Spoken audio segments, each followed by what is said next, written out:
This Labor Day weekend, I would like to share with you some insights from a fascinating new book published a few months ago titled Limitarianism, The Case Against Extreme Wealth. It's by Ingrid Robbins, who's an ethics professor in the Netherlands. I read a lot of books, but this one may actually end up on my top 10 best of the year list. It's really that important. As with any good philosopher, she starts with some interesting and often under-asked questions. Can a person be too rich? And does extreme wealth have negative consequences? Let's take each in turn. Can a person be too rich? I used to believe the answer was no, with one important caveat. I used to think that there shouldn't be a ceiling on wealth accumulation as long as there was a stable floor for all. In other words, I thought each individual should be free to earn as much as they are able, as long as everyone first has access to their basic needs, basic minimums to live a dignified life. Now, here in the U.S., that would require some additional social safety nets, things like universal health care, universal child care, universal access not just to high school, but through college or vocational training, and universal access to affordable housing. I also threw in there universal basic income, but, your mileage may vary. Now, you may be thinking, how do we get the money to pay for all that? You tax the rich. That's where the money is. Stay with me. I'll get to the specifics momentarily. Now, let's turn to Robbins' second question. Does extreme wealth have negative consequences? In recent years, economists like Thomas Piketty have convinced me that extreme wealth does have dire negative consequences. In turn, I now think that there is an ethical limit past which one is too rich in a way that affects the rest of us, and really that person as well. There are a lot of examples we could consider, but let's start with the current election. The 50 biggest donors so far this cycle have collectively pumped $1.5 billion. 50 people, $1.5 billion into political action committees. That's just so far. That's an average of $30 million per person for those 50 people. Now, I've personally made two, for me, fairly large donations to my candidate of choice, but I'm not even sure that's recognizable as a drop in the bucket compared to, tens of millions of dollars. Now, don't get me wrong. We all know that those $5 donations, they actually do really add up when $5 is coming from millions of Americans. So I'm not saying that small dollar campaign contributions don't matter. They do. That being said, this level of disparity with the high-end donors is warping our political process deeply in favor of the richest among us.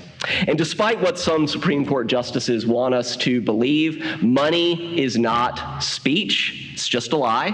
And no individual should be able to contribute, in my mind, anywhere near that amount of money to an election for a whole host of reasons, including that it's incredibly wasteful for 50 people to spend $1.5 billion on elections when society has so many needs and so many people are well below a stable floor to live a basic, decent life.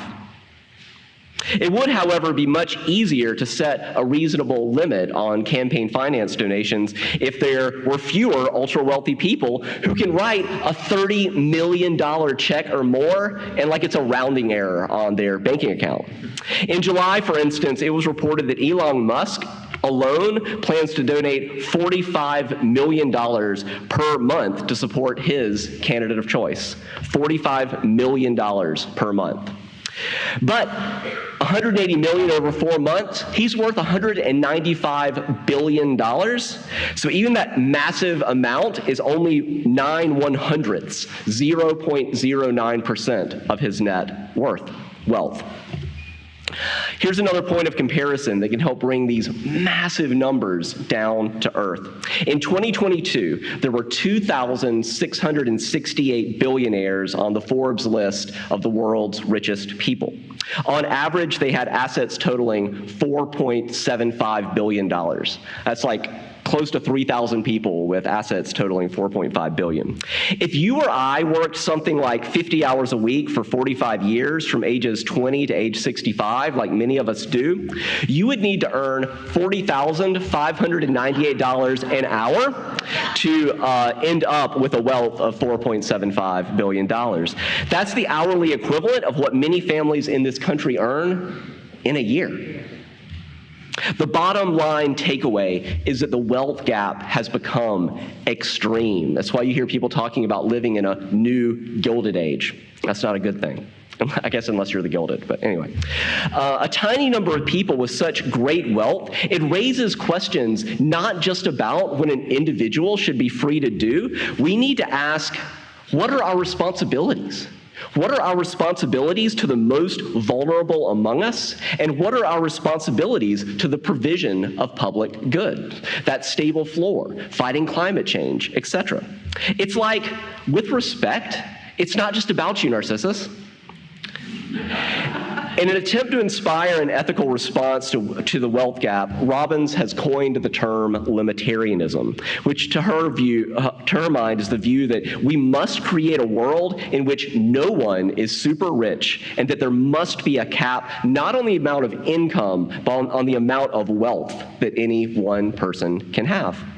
In the spirit of full disclosure, I don't love the term limitarianism.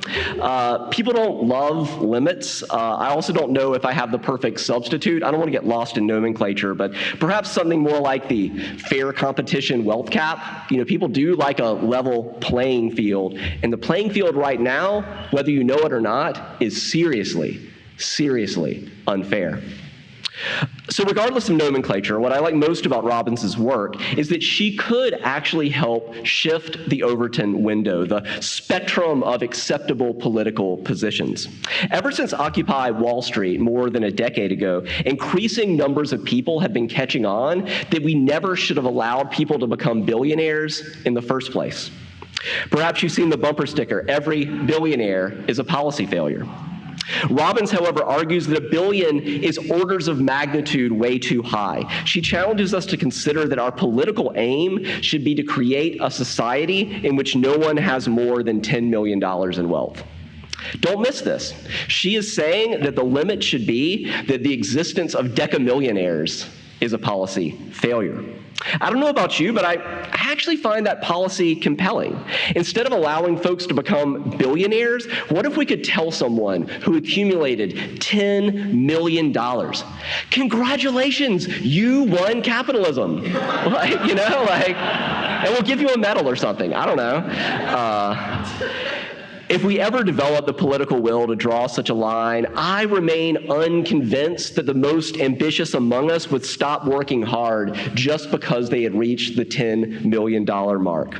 The truth is that after a certain level of compensation, the most ambitious among us, they are motivated much more by power and prestige than they are by money.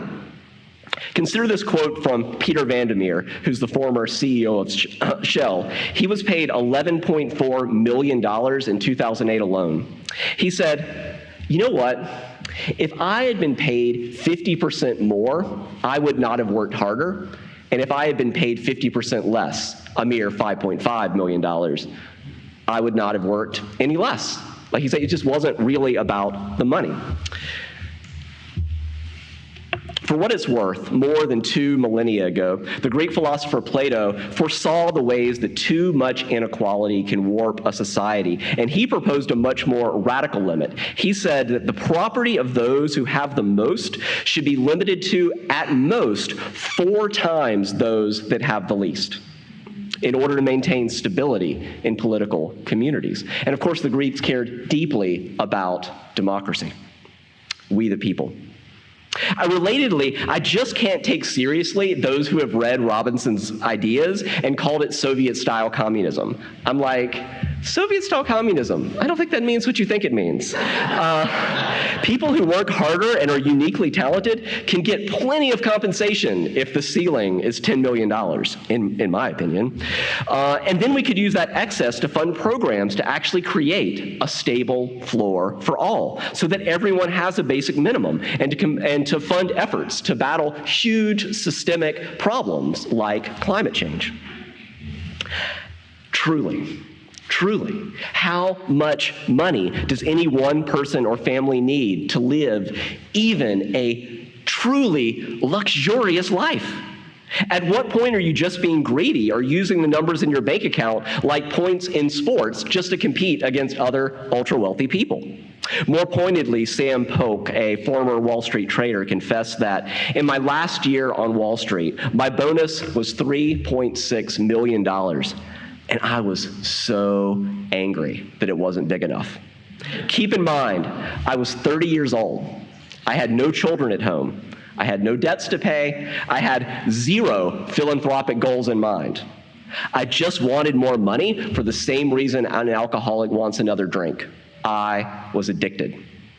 From addiction's recovery perspective, to what extent are we just enabling individuals with wealth addiction to run rampant in our society? Way back in the 19th century, John Stuart Mill was already writing about the declining marginal value of money. Now, that's just a fancy economics term for the truth that the more money you already have, the less any additional unit of money contributes to your actual quality of life. In contrast, for people in the lower and middle class, an infusion of more money can make a substantive difference in your life. So why have we allowed the wealth gap to get this bad? Perhaps the biggest reason is that most people in the U.S. misperceive the depth of our predicament. There's an old joke that goes like this. Do you know how America's class system works? America has a class system? Yes, that's how it works. Now, most of the time, we don't talk about classism in America in honest and accurate terms, and as a result, the poor tend to think they're richer than they are in reality, and the rich tend to think they're poorer than they are in reality. Let me give you some specifics. A study by Harvard Business School found that most Americans think the distribution of wealth is something like the following in our country. When the population is divided into quintiles, so into fifths, or 25% per section. They rightly assume on the right that the wealthiest among us have more. Their guess is the wealthiest have about 36%. The pretty well off then have a lot as well. They guess about 21% of wealth, then down to 18%, 15%, and about 11% of wealth for the poorest among us. Here's the reality. The top 20% has 84% of the wealth, about twice as much as people think they have. This is where the problem comes in. The pretty well off have 11%, only half as much as people think they have. The middle quintile, 4%, only a fifth as much as people think, which leaves virtually nothing for the entire bottom 40%, way, way less than people think. It's also vital to underscore that currently wealth inequality is increasing further, not decreasing. If people understood the true nature of classism in America, that vast chasm that is our wealth gap, they might be more eager to sharpen their pitchforks this Labor Day weekend. And maybe a lot more people would have voted for Bernie Sanders in 2016. Now, there's a few other ways of framing our situation. Here's just three. For every so imagine a $100 bill. For every $100 of wealth created between 2012 and 2021, $54 went to the top 1%. $44.90 went to the rest of the top 50%, and 70 cents went to the bottom 50%, 70 cents of that $100. Between October 2020 and 2022, for every $1 the bottom 90% garnered, billionaires garnered not $1, but 1.7 million. Billionaires hold more wealth than 50% of the rest of the world combined. Some of you every billionaire is a policy failure. If that's the only thing you remember coming out of this, it'll be a success.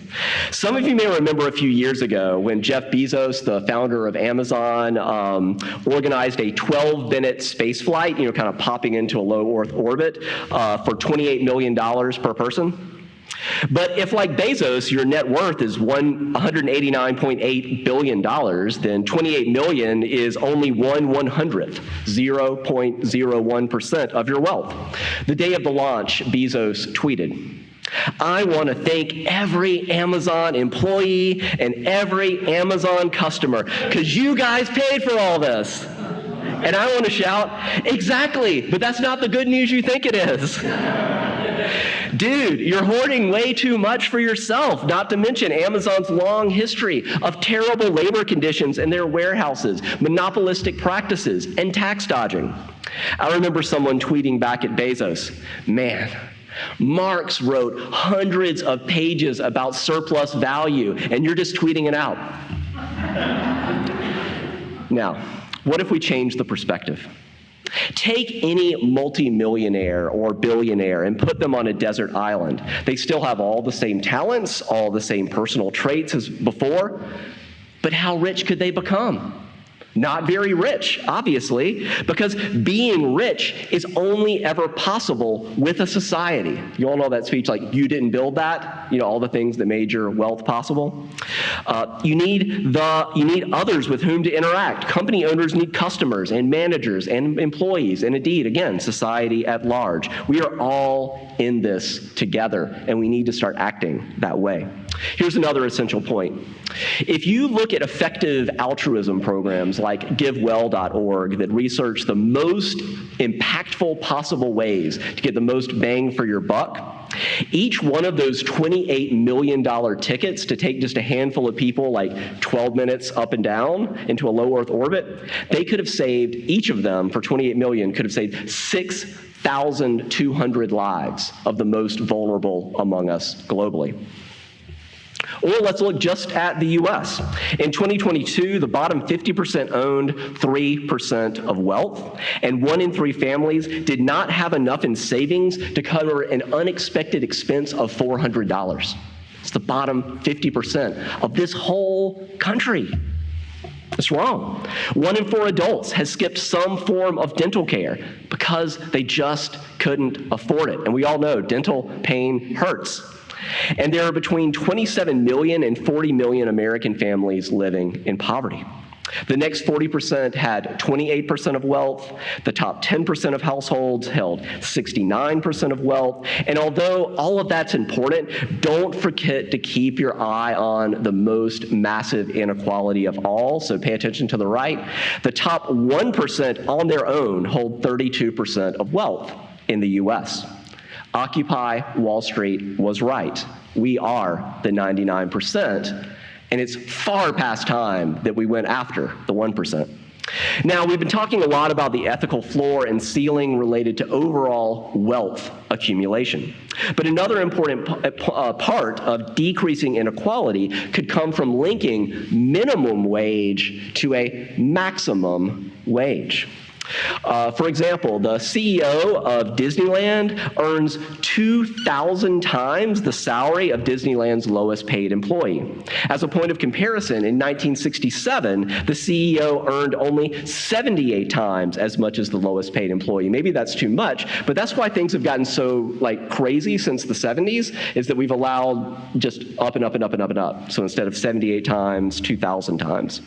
What if an executive could not make more in a single month than the company's lowest paid worker makes in a year, thus limiting the wage to 12 to 1? That seems, instead of 2,000 to 1 or hundreds of 1. That seems pretty reasonable to me. Interestingly, the Unitarian Universalist Association recommends that UU congregations limit the difference in salaries from their highest to lowest paid employees to less than 5 to 1, something like 4.7 to 1.